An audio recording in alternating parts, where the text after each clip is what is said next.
পরিবেশ এত সুন্দর।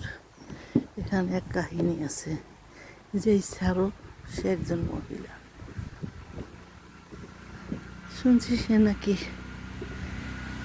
এই রিসোর্টটা বানানোর পরে নাকি আত্মহত্যা করেছে, নাকি তাকে মেরে ফেলা হয়েছে তাও জানি না। ওরা হাজব্যান্ড ওয়াইফ এইটা করত, দেখার বড় শখ ছিল। তাই হঠাৎ করে বাংলাদেশে আসার পরে, ইউকের থেকে বাংলাদেশে আসার পরে আমার ছেলে বললো, মা চলো আমরা বন্ধুরা মিলে সাইরুতে যাব।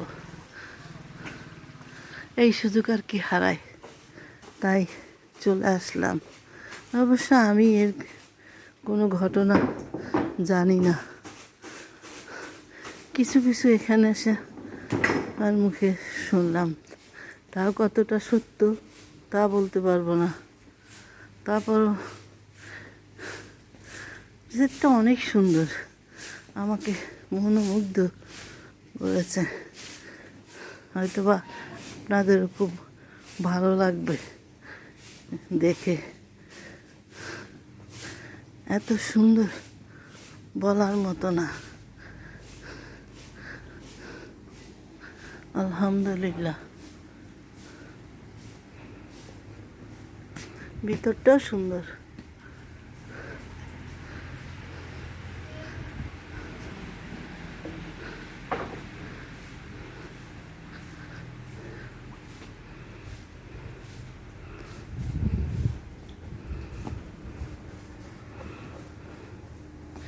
মেঘের উপরে আছে, প্লেনে যাই, দেশ থেকে দেশ বিদেশ কত জায়গা ঘুরি, কিন্তু দেশে বসে এরকম পরিবেশ আমার লাইফে হবে আমি তো কল্পনা করতে পারি নাই।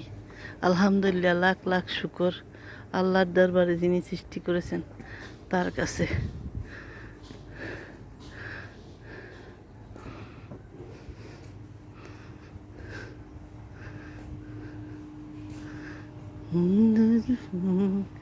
সুন্দর এই মিঠা নদীর পানি, খুদা তোমার মেহেরবানি, খুদা তোমার মেহেরবানি। এই সুন্দর পাহাড় পর্বত